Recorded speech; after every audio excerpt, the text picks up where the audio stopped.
आज का सत्संग कहानी एक भोले और सरल भक्त का है, जिसकी सरलता से खुश होकर राम जी को लक्ष्मण, सीता, हनुमान जी सहित आना पड़ा। एक गांव में एक बहुत ही ज्यादा खाने वाला व्यक्ति रहता था। वो बिल्कुल सरल, सीधा और भोला। भाम धाम से उसका कोई विशेष नाता नहीं था। उसकी पत्नी इससे बहुत परेशान रहती थी। रोज कहती, क्यों जी, कुछ काम धंधा करो, कुछ कमा के लाओ। तो वो भोला आदमी पूछ बैठता, अरे ये कमाना क्या होता है, तुम ही बता दो। पत्नी समझ गई कि ये बिल्कुल एक नंबर का मूर्ख है। जबकि वो बहुत सीधा था, सरल था, भोला था। उसकी पत्नी उसे कम रोटी देने लग गई। उस बेचारे का पेट ही नहीं भरता हत्ता था। एक दिन उसके गांव में कुछ संत लोग आए। तो जब संत आए तो उसने देखा कि संतों का पेट बड़ा बड़ा था। उसको लगा कि इन्हें तो बहुत खाने को मिलता है, अगर मैं भी इनके जैसे बन जाऊं तो मुझे भी बहुत खाने को मिलेगा। तो वह धीरे से एक संत गुरुजी के पास गया और बोला, गुरुजी हमें भी अपनी टीम में शामिल कर लो। संत गुरुजी ने बोला, हमारी टीम में आके तो क्या करेगा? वो बोला, खाऊंगा।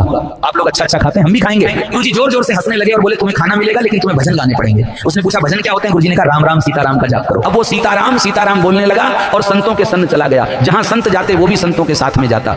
जो संत सेवा करता है और सीताराम सीताराम जपता है, उसे केवल खाने की परवाह होती है। अगर उसके सामने 1 लाख रुपए भी रख दिए जाएं तो वो उन्हें छुएगा भी नहीं। उसे पता ही नहीं था कि पैसे का उपयोग कैसे किया जाता है। और उसको तो उसकी दाल रोटी से मतलब था, जब मिल जाए तब खूब पेट भर के खाता। और सीताराम सीताराम कहता रहता, साधु के संग चला जाता। जहां जहां साधु जाते पीछे पीछे उनके सामान उठा के चलता, सेवा करता। अब वो संतों के साथ जुड़ गया। संत घूमते घूमते अयोध्या पहुंचे। वहां आश्रम में गए।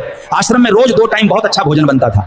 अगले दिन आश्रम में बढ़िया भोजन बना, अच्छी खीर बनी, मालपुए बने। इस भगत ने भोजन कर और खुश होगा, अरे वो यहाँ तो बहुत अच्छी खीर मिल रही है, मेरी बीवी ने तो आज तक खीर बना के नहीं खिलाई और ना ही मालपुआ खिलाया। सीताराम सीताराम जपने लगा। वो रोज जाके रसोई के पास बैठ जाता और खुशबू लेता रहता और सोचता आज क्या बन रहा है। बेचारा बैठा इंतजार करता रहता। बड़ा भोला था, बैठ करके सीताराम सीताराम जब तक पूजा पाठ तो आती नहीं थी। फिर कई दिन बाद एकादशी का व्रत आ गया है, रसोई घर में कुछ भी नहीं बन रहा है। रसोई ठंडी पड़ी थी। अभी यहाँ रसोई के पास बैठ गया और देखा आज तो कुछ भी नहीं बन रहा है। तो उसने रसोईया से पूछा, भैया आज यहाँ खाना क्यों नहीं बन रहा है? रसोईया ने कहा, भोले क्या तुम्हें नहीं पता आज एकादशी है? उसने उसका नाम भोला रखा था। उसने कहा, अच्छा ये एकादशी क्या है? रसोईया ने कहा, एकादशी के दिन साधु संत कुछ खाते नहीं, आज हम सबका व्रत है। भोले ने कहा, व्रत क्या होता है बेटा? कुछ ना खाने का नाम ही व्रत है। तुरंत अपने गुरुजी के पास दौड़ लगा कर गया, गुरुजी आज तो हम भूखे मर जाएंगे। गुरुजी बोले, क्यों, क्या हुआ, बोल।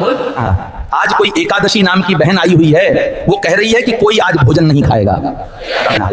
गुरुजी हंस पड़े और बोले, बेटा आज एकादशी का व्रत है, आज साधु संत कुछ नहीं खाते, व्रत रखते हैं। भोला बोला, गुरुजी इस एकादशी को भगाओ यहाँ से, ये तो मुझे भूखा ही मार डालेगी। बेचारा इतना भोला कि उसे पता ही नहीं एकादशी क्या होती है। गुरुजी बोले, अच्छा बता तो कैसे मर जाएगा? वो बोला, मैं खाऊंगा नहीं तो मर जाऊंगा। गुरु ने कहा, बस एक ही दिन की बात है, खाना मत खाओ।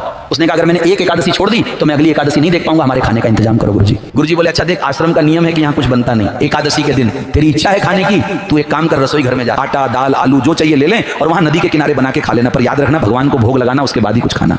उसने बोला, ठीक है। उसने रसोई घर में जाकर आटा लिया, आलू लिया, घी लिया, दाल, सब सामान ले लिया और सरयू नदी किनारे पहुंच गया। अब ये भोजन बनाने लगा। अब उसने जैसे तैसे 6 रोटियां तैयार कर ली, मोटी मोटी भरता बना लिया, आलू का पूरा भोजन थाली रखी। अब जैसे ही खाने लगा तो गुरुजी की बात याद आ गई। गुरुजी ने कहा था, ऐसे मत खाना, पहले भगवान को भोग लगाना, उसके बाद ही खाना।